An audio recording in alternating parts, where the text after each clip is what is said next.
From stories around the world to stories here at home, this is the National News Broadcast. A pleasant evening. I'm Dilanjali Ananda. Good evening, I'm Stefan Delvis. Let's take a look at the main headlines for tonight. The COVID-19 contracted patient who fled the IDH hospital found in the premises of the National Hospital. The people pledged their support to the program carried out by the President to suppress the underworld and drug trafficking. The Premier promises to transform the Colombo city into a city without shanties. The UNP leader states that history has proved the capability of the United National Party on restoring the economy whenever faced with a collapse. The central bank approves 11,000 million rupees in loans to uplift businesses adversely affected by COVID-19. For more local stories in detail, the COVID-19 contracted patient who fled the IDH hospital this morning was found in the premises of the Colombo National Hospital. The patient was redirected to the IDH. The patient in concern is reportedly a COVID-19 positive case detected at the Kandakadu Treatment and Rehabilitation Center for Narcotics Addiction.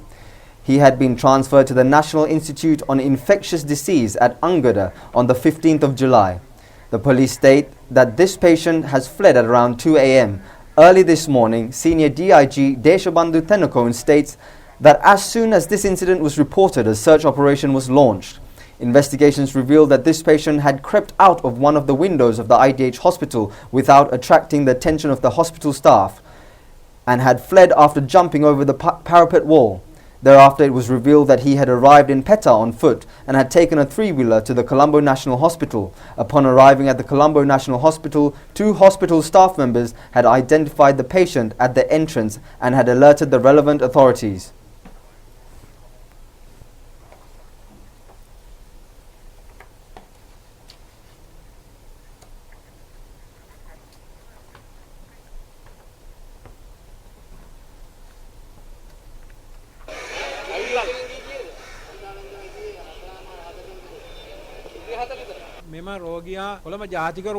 Police media spokesperson SSP Jaliya Senaratne stated that as the patient in concern had travelled to the Colombo National Hospital in a three-wheeler, the three-wheeler driver has been detained and all interrogations are being conducted according to health and safety guidelines. SSP Senaratne stated that the addiction to narcotics may have been the reason for the patient to flee. He further stated that therefore it is not possible to say that the IDH hospital is unsafe. SSP Senaratne stated that when the said patient had alighted the three-wheeler and had attempted to enter the hospital, he was identified by two staff members and all steps that could be taken immediately were followed. The police media spokesman also stated that as the patient did not gain entry into the premises of the National Hospital, it was possible to prevent the risk of COVID-19 spreading in the hospital. The patient in question, who suffers from a serious addiction to narcotics, is also reported to have been wanted in connection with certain crimes. The patient is a resident of the China Harbour area in Trincomalee by the name of Mohammed Qasim Mohammed Nazim, age 41. Meanwhile, 11 newly confirmed COVID-19 cases were reported in the country today, out of which 9 cases were detected from amongst the inmates of the Kandakadu Drug Rehabilitation Center, whilst the COVID-19 contracted individual was also detected from amongst those who came in close contact with the COVID-19 contracted persons at the rehabilitation center. In addition, a returnee from the United Kingdom was also confirmed to have contracted the virus. The number of fully recovered COVID-19 patients in the country currently stands at 2,094, and this is a percentage of 74.49%. The number of patients undergoing further hospitalized treatment stands at 659, and this accounts for 23.84%. Central Bank of Sri Lanka over the past 10 days has approved 11,829 million rupees in loans under the Saubhagya's COVID-19 Renaissance Loan Scheme. These loans are provided to uplift businesses adversely affected by the COVID-19 epidemic. The loan applications can be handed over to the relevant banks before the 31st of August. These loans have been approved under Stage 2 and 3 of the COVID-19 Renaissance Loan Scheme in response to 3,985 applications received from licensed commercial banks. The total number of loan applications approved by the central bank as of yesterday stands at 26,291, whilst the value approved in loans during the said period amounts to 72,079 million rupees. As of yesterday, the sum released by commercial banks in loans for 18,007 beneficiaries island-wide is 45,777 million rupees. These loans are being granted under a 4% annual interest rate for single-owned businesses and self-employment endeavours adversely affected by COVID-19. The loan includes a 6-month concessionary period, whilst repayments can be made up to a period of 24 months. The central bank has introduced this loan scheme to facilitate 150 billion rupees in loans as capital lending. President Gotabaya Rajapaksa joined in several rallies to support the election campaign of candidates contesting under the Sri Lanka Podujana Peramuna from the Goa district yesterday. The people attending the rally said that they support the program carried out by the president to suppress the underworld and drug trafficking. They also said that the people of Goa will dedicate themselves to give the president a strong parliament at the general election. Rallies were organised by Sri Lanka Podujana Peramuna candidate Salia Mendes at the Watugedera Pradesh Sabha grounds in Palapitiya and candidate Gamini Amaravansha at the TD Samaravira grounds in Karandeniya.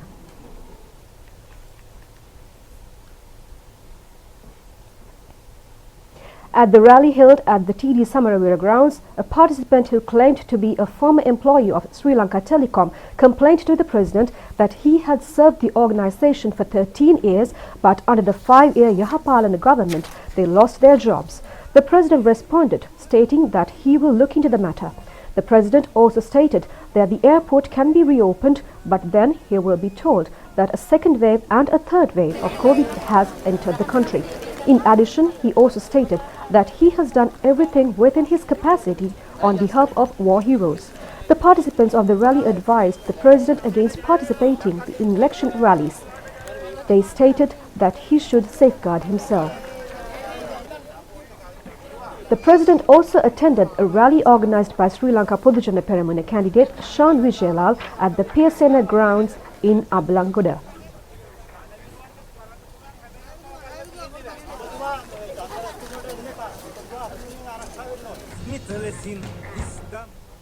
Former State Minister Mohan P. Silva organised another rally at the Rajgama pub.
Leader of the Sri Lanka Podujana Peramuna Prime Minister Mahinda Rajapaksa says that the Colombo city will be transformed into a city without shanties.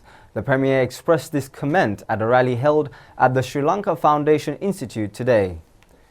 Chairman of the Sri Lanka Podujana Peramuna Professor G.L. Piris and District Candidate Premnath Dolavatta attended the rally. Prime Minister Mahinda Rajapaksa alleged that over the past 5 years, except for gaining revenge, nothing else was done. He accused the former regime of halting the development work his government had commenced and cited the port city as the best example in this regard. The Premier stated that if work on the port city had been taken forward, by now a majority of the project would have been complete. However, today it does not even have a building.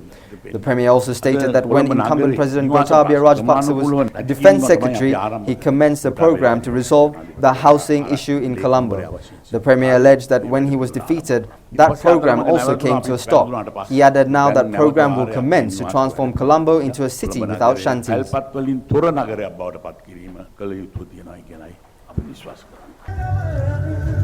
Another rally attended by Prime Minister Mahinda Rajapaksa was held in the Kottawa town today. The rally attended by Minister Dinesh Gunawardena and party members.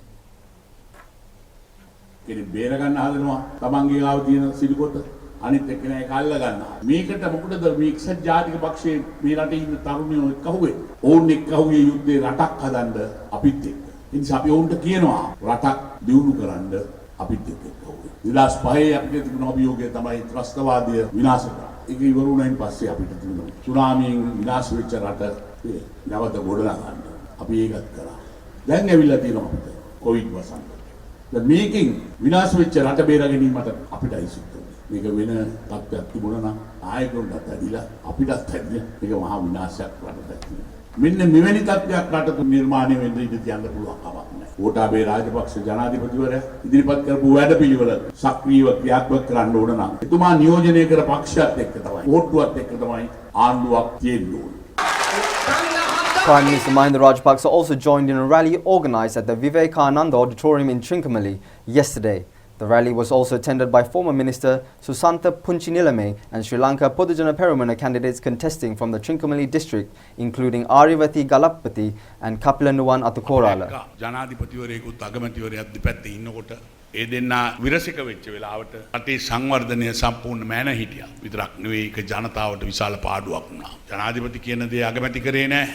අගමැති කියන දේ ජනාධිපතිවරයා කරේ නැහැ. මේ විදිහට තමයි රට නිකාං පාවෙලා ඉදිරියට ගියේ. මේ විදිහට රටක් ගෙනියන්න බෑ. රටක් තුල ජනාධිපතිවරයා ඉන්නේ මොන පක්ෂයේද? ඒ පක්ෂය තුල අගමැතිවරයා සහ කැබිනට් මණ්ඩලය ආණ්ඩුව අනිවාර්යයෙන්ම තිබිය යුතු යුගය දැන් ඇවිල්ලා තියෙනවා. එහෙම නැති වුණොත් අර මෛත්‍රීපාල මැතිතුමා හිටවා වගේ රනිල් වික්‍රමසිංහ මැතිතුමා අනිත් පැත්තේ හිටියා වගේ දෙගොල්ලෝ කබෑදෑද ඉන්න පුළුවන්කම ලැබෙවි. ඊට වඩා දෙයක් කරන්න පුළුවන් කමක් නැහැ. ඒ වගේම ජනාධිපතිවරයාට 69 ලක්ෂයක් ඡන්දෙ දීලා තමුන්නාන්සේලා අනුමත කළ ප්‍රතිපත්තිය අනිවාර්යයෙන් ඉදිරියට ගෙන යන්න පාර්ලිමේන්තුවත් ජනාධිපතිවරයා නියෝජනය කරන දේශපාලන පක්ෂය වන පොහොට්ටුවට තමුන්නාන්සේලා ලබා දෙයි කියන වැඩි විශ්වාසය අපිට තියෙනවා. UNP leader Ranil Wickremesinghe states that history has proved the capability of the United National Party in restoring the economy whenever it faced collapses. Addressing a rally held in the Digamadula district to ensure the victory of candidates contesting under the United National Party from the district, UNP leader Ranil Wickremesinghe stated that financing will be negotiated and obtained in the form of aid from the International Monetary Fund and other countries that connect with Sri Lanka in the same manner as that of 1977, 2001, 2015 and 2019. The UNP leader pointed out that when the required $6,000 million is obtained, it will result in the appreciation of the rupee. UNP leader Wickremesinghe observed that by the year 2050, population would see a surge by 500 million and the technological know-how to enhance food production is required to meet the demand of an increased population. He proposed the way forward by acquiring the necessary knowledge, aid and market.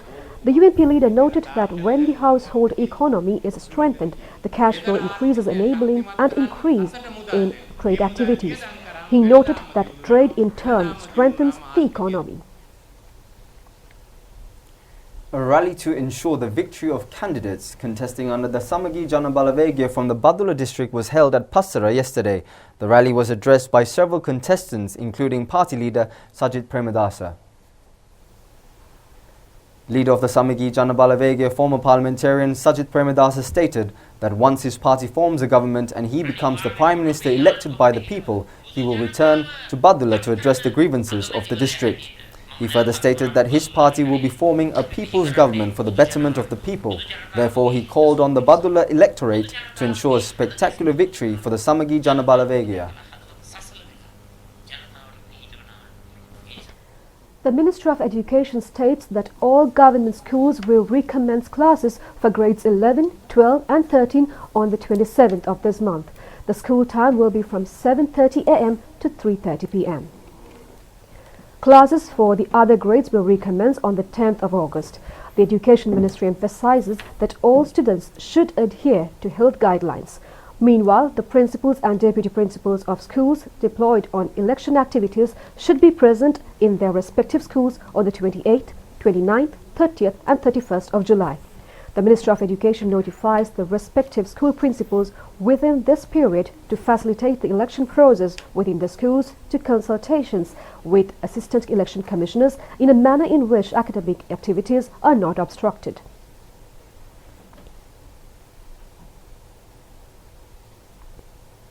The closing date for accepting applications from school and private candidates sitting the GCE Ordinary Level Examination has been extended to the 31st of August. This year, applications need to be submitted online by accessing the official website of the Department of Examinations and duly filling and forwarding the applications according to the given instructions.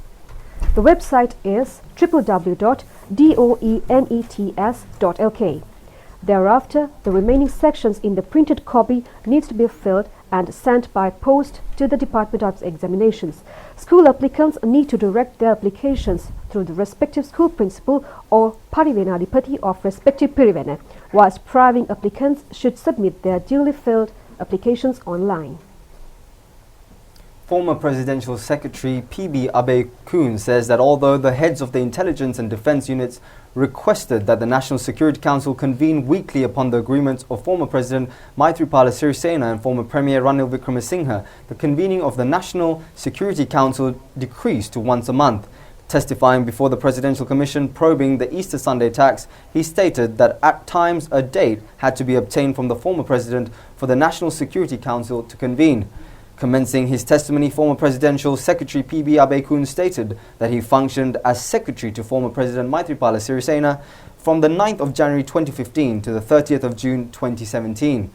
He stated that he resigned from his post due to personal reasons. At this point, the Additional Solicitor General representing the state questioned the witness as to whether the National Security Council convened during his tenure. In response, the former Presidential Secretary stated that although initially the Security Council convened weekly, it was not possible to convene the Council weekly since the then President had to undertake foreign visits and taking into consideration that there were no serious issues pertaining to the security of the country.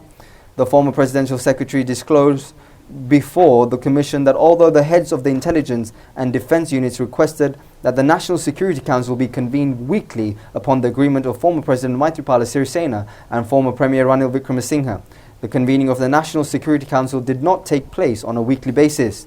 He further disclosed that when the then government initially assumed power at the end of a convened meeting, the date of the next meeting was decided. However, thereafter there had been occasions where a date had to be obtained from the previous president for the National Security Council to convene.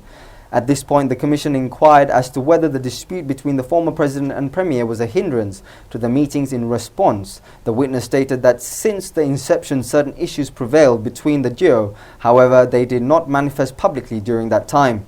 The Commission inquired as to whether there was a mode for the heads of intelligence units to alert the President of aspects concerning national security in between the convening of two National Security Council meetings. The former Presidential Secretary responded stating that when on duty at the President's office, he has witnessed direct encounters between the President and Director of the State Intelligence Service Dilanta Jayawardena. In such situations, he further stated that there were occasions when he himself mediated to facilitate such meetings. The State Additional Solicitor General queried as to whether topics concerning religious extremism were discussed at such meetings. The witness stated that such areas were discussed and further stated that on a particular occasion the intelligence units had disclosed that a group had left the country to join the ISIS. The witness added that religious extremist meetings taking place in the north and the east were also discussed. The witness also stated that it was revealed to the National Security Council in 2017 that through the madrasa school system in the country, Muslim youth were being diverted towards extremism. The witness further stated that the intelligence units had notified the National Security Council that Muslim women wearing the burqa could have an impact on national security, and that this concern is evident when taking note of incidents in which Muslim men have been found engaging in malpractices whilst wearing the burqa. The former presidential secretary pointed out that no decision was taken to halt such practices, but only instructions were provided to the defense units to inquire into this matter. The witness added that instructions were given for investigations to be conducted in a manner in which national and religious harmony and the elements of good governance are not breached. Former Presidential Secretary P.B. Abekun stated that although the relevant officers, including himself, were of the opinion that a decision should be taken on halting such practices, the political authority did not permit it. Now, the COVID-19 Healthcare and Social Security Fund has granted 36 million rupees to support highly necessary PCR tests conducted by the Ministry of Health and Indigenous Medicine. The donation has been made to facilitate expenses incurred in the conducting of PCR tests and implementing health and safety advisory programs. The cheque was handed over by Chairman of the COVID-19 Fund Management Committee, Central Bank Governor D.B. Lakshman, to Secretary to the Ministry of Health, Major General Consultant Dr. Sanjeev Munasinghe. These monies have been granted to purchase relevant equipment for PCR tests conducted at the Sri Jayawardhanapura University and to increase the PCR testing capacity at the Jaffna University. The Mahajana Sampatha lottery drawn by the National Lotteries Board completes 50 years this year. In addition, to coincide with the anniversary, a new lottery ticket was introduced yesterday. The ceremony was held, presided over by Chairman of the National Lotteries Board, Lalit Piyum Pereira. The new lottery has been named as Janabhisheka Swarna Jayantiya. A new mobile software was also unveiled to check the results of the new lottery draws. A new T-shirt was also introduced bearing the Mahajana Sampatha brand name, whilst the most senior lottery seller was also awarded by the Chairman of the National Lotteries Board.